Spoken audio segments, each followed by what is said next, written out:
A Little Princess.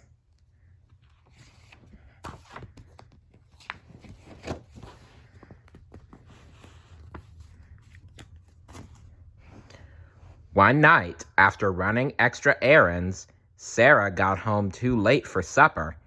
She had already missed dinner earlier that day, and she was now very hungry. She could barely climb the stairs to her room. Ermengarde waited for her. "You look tired, Sarah," she said. Sarah nodded weakly. "I wish I was as thin as you," Ermengarde said, not knowing how hungry her friend was. For the first time since Ermengarde had known her, Sarah broke down and cried. "Oh, poor Sarah." A thought came to Ermengarde. Sarah was hungry. "Sarah," she said, my aunt sent me a box of treats, cakes and meat pies, jam tarts and buns. I'll go get it." Sarah reeled. "Could you?" A sudden light sprang into Sarah's eyes. "We'll pretend it's a party. We'll invite Becky." While Ermengarde sneaked back to her room, Sarah got Becky. The two of them got ready for the party. Ermengarde's red shawl became the tablecloth. An old package of handkerchiefs and plates became pure gold. Artificial flowers from an old hat became roses for the center of the table. When Ermengarde returned to the room, the room had been transformed into a grand banquet ball. The three little girls had just sat down for their feast when they heard someone coming up the stairs. "Miss Minchin!" croaked Becky. The door flew open. Miss Minchin was pale with rage. "I suspected something like this," she cried. "Lavinia was telling the truth." She grabbed Becky. "Go to your room," she commanded. Then she turned on Sarah. This is your idea," she said. "You get nothing to eat tomorrow." She took Ermengarde and the box of food and left the room, slamming the door behind her. Sheesh, what's her problem? As Orange would say, she's such an apple. The dream was at an end. The gold plates were again nothing but handkerchiefs, the roses, old fake flowers. Sarah felt terribly weary. She sat on the edge of her bed and sobbed. She was so tired, she soon fell into a deep sleep. Gosh, I feel so bad for her.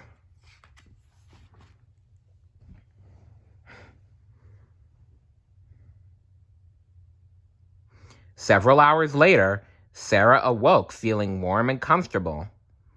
"I don't want to wake up," she murmured. "I feel as if I'm covered in a soft, warm blanket. And there's a fire nearby." She rubbed her eyes slowly. She couldn't believe her eyes. She rubbed them and looked again. A fire glowed in the little stove. A kettle boiled on it. A new table sat next to her bed, and a desk and books. A thick carpet lay on the floor, a beautiful quilt on her bed.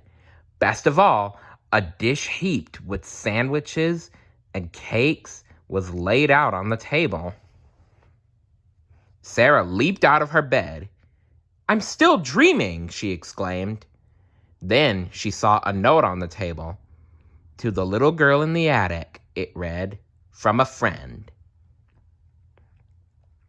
Sarah rushed to get Becky. Together they crouched by the fire and sampled the food. There was soup and sandwiches and muffins and tea. "You see, Becky," Sarah said, "it's magic. Magic won't ever let anything get too terrible." "Oh, miss," Becky said, "it must be a dream." "Things don't taste this good in dreams," Sarah said. The next morning, Miss Minchin couldn't believe her eyes. She expected to see a pale, defeated Sarah, her eyes swollen from crying. Instead, she saw a girl with a spring in her step and color in her cheeks. "You do not seem to understand," Miss Minchin said. "You are in disgrace." "I know that," Sarah replied. She couldn't stop smiling. Miss Minchin treated Sarah more harshly than ever, but Sarah worked with a light heart now. She had a secret, and nothing could wipe that away. Every night and every morning, Sarah and Becky found meals laid out for them. There were other surprises: a beautiful robe, little statues, pictures, books, and more books. And always the same note appeared: from a friend.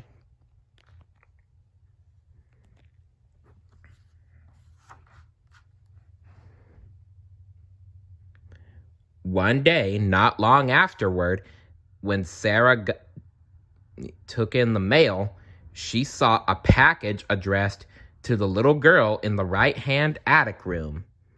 Miss Minchin saw it too.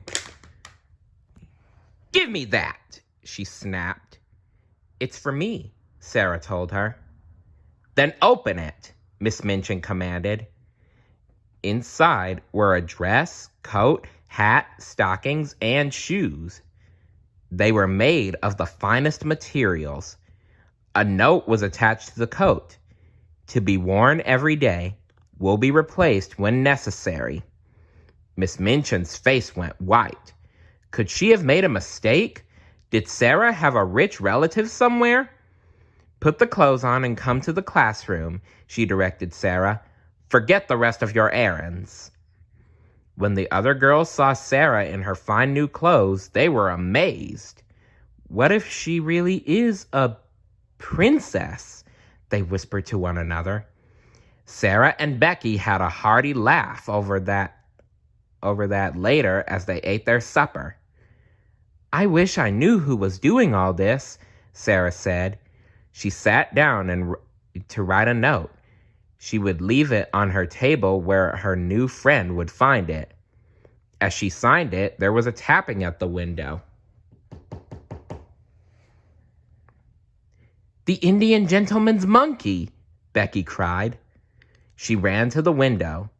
"It's too cold for him out there," she said as she opened the window and took the monkey into her arms. Becky was struck by a thought. "Do you suppose it's the little monkey that could be doing all these magical things?" "I don't know," Sarah said. "With magic, anything's possible." It was too late to take the monkey back home, so Sarah kept him warm in her little room. When she fell asleep, he curled up at the foot of her bed. Early the next day, no one at the house next door seemed to miss the monkey. That was because Mr. Carmichael had just returned that morning from Paris, where he had been searching for Captain Crew's little girl. The news he brought back was not good. He had failed to find her.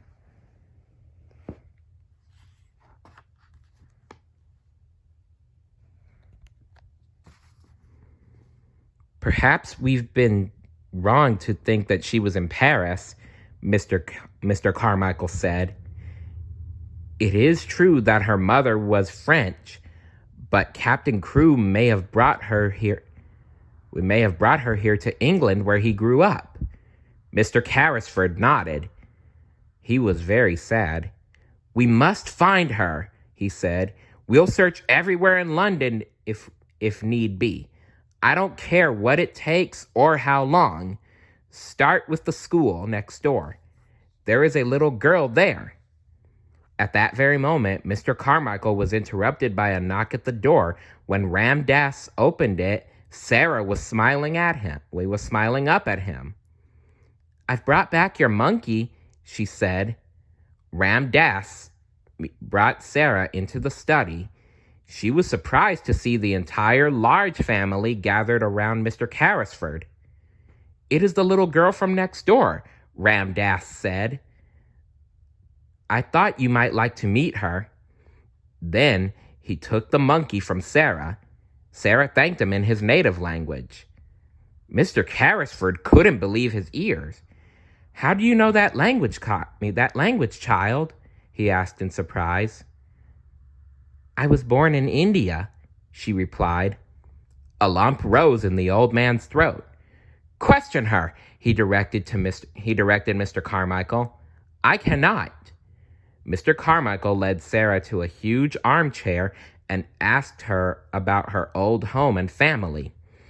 She told about her father. He died, she said, because he trusted a friend too much over some diamond mines. Mr. Carrisford rose up out of his chair. It is the child, he cried. She is the child. What child? Sarah asked. What child am I? Mr. Carmichael explained Mr. Carrisford had been her father's friend. He had thought there were no diamonds. He was sick with brain fever when he found out he had been wrong.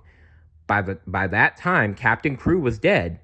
We have been looking for you for 2 years, he concluded.